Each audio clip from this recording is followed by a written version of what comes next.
इतना जल जमाव है, ये कम से कम दसियों करोड़ रुपए की लागत से यहाँ एक बड़ा नाला बनेगा, तब यहाँ का पानी निकास हो पाएगा। कोई ऐसी फैक्ट्री संचालित कराएं, ऐसा उद्योग संचालित कराएं कि यहाँ के बेरोजगारों को रोजगार मिले, नौजवानों को रोजगार मिले। नमस्कार, आईपा के मंच पर आप सभी का स्वागत है। आईपा यानी कि all India progressive politics association एक ऐसा संगठन जो प्रगतिशील राजनीति की बात करता है, जो शिक्षा, स्वास्थ्य, रोजगार की बात करता है। आज इसी कड़ी में हम हांडिया विधानसभा में मौजूद हैं, जो इलाहाबाद जिले के अंतर्गत आती है। आज हमारे साथ वहाँ के वर्तमान विधायक और सपा की तरफ से इस बार फिर मैदान में उतर चुके हैं हाकिम लाल बिन जी। इनसे अब बातचीत करेंगे। सर, बहुत बहुत स्वागत है आपका। बहुत बहुत धन्यवाद भाई। हेलो सर, सपा ने तो अपनी मैनिफेस्टो जारी कर दी है, 300 यूनिट बिजली फ्री, बच्चों को लैपटॉप, 22 लाख रोजगार। आपका मैनिफेस्टो इस बार हांडिया विधानसभा के लिए क्या रहने वाला है? देखिए, समाजवादी पार्टी के राष्ट्रीय अध्यक्ष एवं उत्तर प्रदेश के पूर्व मुख्यमंत्री आदरणीय श्री अखिलेश यादव जी ने अपना मैनिफेस्टो जारी किया है। तो हांडिया विधानसभा ही नहीं बल्कि पूरे प्रदेश के लिए उन्होंने जारी किया है। इसके बाद जब समाजवादी पार्टी की हमारी सरकार पूर्ण बहुमत की बनने जा रही है, निश्चित रूप से जितना बन पड़ेगा हम लोग हांडिया में विकास करने का काम करेंगे। सर, वैसे आप 3 काम जो आप पिछले सत्र के अलावा इस सत्र में सबसे पहले करना चाहते हैं, जो आप आपकी सरकार आएगी तो आप करेंगे? देखिए, हमारी सरकार बनी तो निश्चित रूप से बनना तो तय है, लेकिन सबसे पहले तो मैं ये काम करना चाहता हूँ कि हांडिया नगर पंचायत में एक जल जमाव की समस्या है। वहाँ सरकार के माध्यम से ही वहाँ की समस्या को दूर किया जा सकता है। क्योंकि इतना जल जमाव है, ये कम से कम दसियों करोड़ रुपए की लागत से यहाँ एक बड़ा नाला बनेगा, तब यहाँ का पानी निकास हो पाएगा। सबसे बड़ी समस्या हांडिया के लिए ये है। दूसरी चीज़ें, मैं माननीय मुख्यमंत्री जी से निवेदन करूँगा, आग्रह करूँगा कि हमारी विधानसभा में कोई ऐसी फैक्ट्री संचालित कराएं, ऐसा उद्योग संचालित कराएं कि यहाँ के बेरोजगारों को रोजगार मिले, नौजवानों को रोजगार मिले। और इसके साथ साथ आज जो भारतीय जनता पार्टी की सरकार में अराजकता, गुंडई, चोरी, हत्या, लूट, डकैती, अपहरण, बलात्कार और एक ही समुदाय के लोगों के साथ अन्याय किया जा रहा है, ये सब दूर हो। सर, आपने कहा जीत लगभग तय है, लेकिन ट्विटर पे हर जगह भाजपा के जितने भी लोग हैं वो लिख रहे हैं कि अखिलेश यादव मीडिया के सामने बौखला रहे हैं, वो मीडिया वाले को बोलने नहीं दे रहे हैं, कहीं उनको हार का डर सता रहा है। भारतीय जनता पार्टी वाले ये बंगाल में भी पूर्ण बहुमत की सरकार बना रहे थे, ऐसा भाग्य पता नहीं चला, पता नहीं चलेगा, 100 सीटों के अंदर ही सिमट जाएंगे इस बार।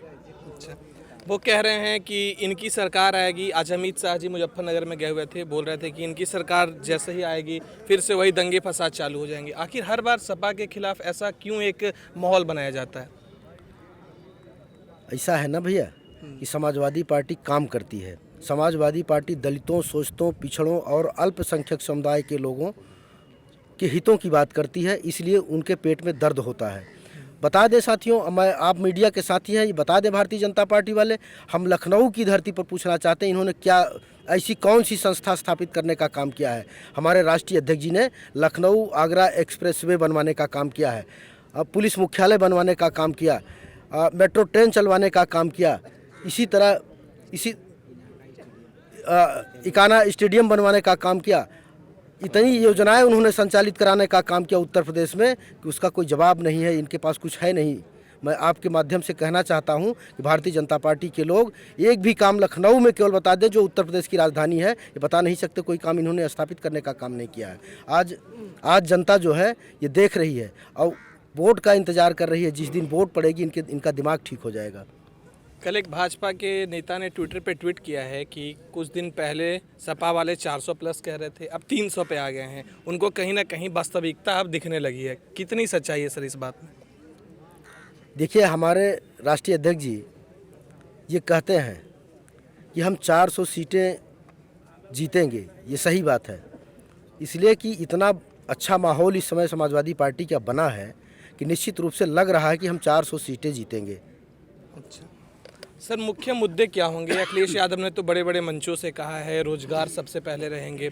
आपके मुद्दे क्या होंगे खास करके यहाँ के बेरोजगारों के लिए, क्योंकि रोजगार इस समय सबसे पहले आती है? हमारी सरकार, हमारे नेता आदरणीय श्री अखिलेश यादव जी 2012 से लेकर 17 तक सरकार चलाने का काम किया है। उन्होंने दलितों, शोषितों, पिछड़ों और अल्पसंख्यक समुदाय के लोगों को बड़े पैमाने पर रोज़गार देने का काम किया, उन्हें नौकरियां देने का काम किया, उनके हितों की बात करने का काम किया है। और निश्चित रूप से हमारी सरकार बनेगी तो निश्चित रूप से राष्ट्रीय अध्यक्ष जी बड़े पैमाने पर पुनः रोज़गार देने का काम करेंगे, नौकरियां देने का काम करेंगे।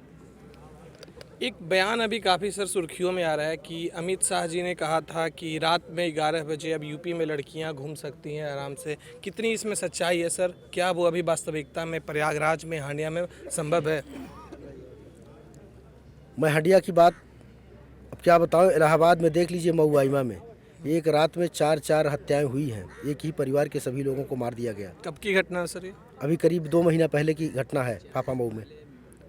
अच्छा, इस तरह की तमाम घटनाएं हैं। लड़कियों को रेप करने के बाद उनकी हत्याएं कर दी जा रही हैं। उन्नाव में देख लीजिए, उन्नाव में देख लीजिए, और उन्नाव में देखा आपने, और उसके बाद आप देख लीजिए पूरा प्रदेश इस समय जो है अपराध के मुंह में ढकेल दिया है इन लोगों ने, और अपराध चरम सीमा पर है। इनको जनता जवाब देगी। थोड़ा सा धैर्य रखिए, अभी करीब 25 दिन, लगभग 1 महीने और। अच्छा, ये कह रहे थे सर कि हम लड़कियों के लिए एंटी रोमियो स्क्वाड लाएं, हम जितने भी माफिया हैं उनके घरों पे बुलडोजर चलवा रहे हैं, हमने जितने भी माफिया उनको राज्य से बाहर धकेल दिया है। एंटी रोमियो स्क्वाड लाए और इनके विधायक रेप कर रहे हैं, जेल जा रहे हैं। अच्छा, कुलदीप सिंह सेंगर कौन थे? इन्हीं के विधायक थे, हमारे विधायक थे। और हम जिस बिल्डिंग में मैं रहता हूँ, मेरे ऊपर वो रहते थे, उसके नीचे मैं रहता हूँ। अच्छा, आप ही के ऊपर रहते थे वो? तो कुलदीप सिंह सेंगर किसके विधायक थे? इन्हीं के थे ना। तो इनकी सरकार में रेप हुआ कि नहीं हुआ? और सरेआम रेप किया जा रहा है। सर, आईपा एक ऐसा मंच है जहां पे हम हर स्तर के लोगों से बात करते हैं, उनके मुद्दे को उठाते हैं, शिक्षा, स्वास्थ्य, रोजगार को उठाते हैं। सपा भी यही वादा करके इस चुनाव में लड़ रही है। आप हमारे मन से ऐलान करें कि जब आपकी सरकार आएगी तो आप इन मुद्दों को पूरा करेंगे। देखिए, हमारे राष्ट्रीय अध्यक्ष जी ने अपना मैनिफेस्टो जारी किया है। निश्चित रूप से इन्होंने जब 2012 में जारी किया था तो सभी वादों को उन्होंने पूरा करने का काम किया है।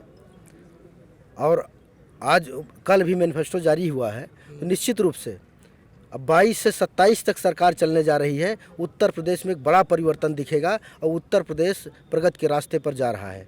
अच्छा, तो आईपा के आप इस मुहिम को कैसे देखते हैं सर, जो हम शिक्षा, स्वास्थ्य, रोजगार को लेकर लोगों में अवेयरनेस फैला रहे हैं, चुनाव को लेकर लोग उनको समझा रहे हैं कि आप इन मुद्दों पे वोट करें?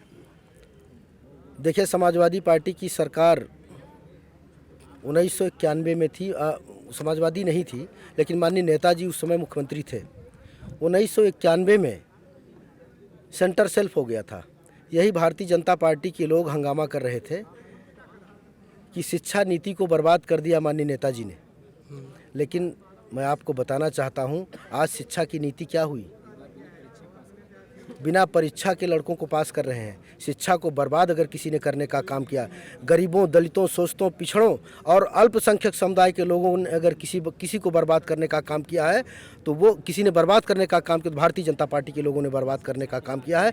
आज जनता देख रही है। जनता उस दिन का इंतजार कर रही है जब इनकी सरकार को उखाड़ के फेंकने का दिन आ जाएगा। थोड़े दिन धैर्य रखिए आप। चलिए, बहुत बहुत धन्यवाद सर आईपा के साथ जुड़ने के लिए। धन्यवाद।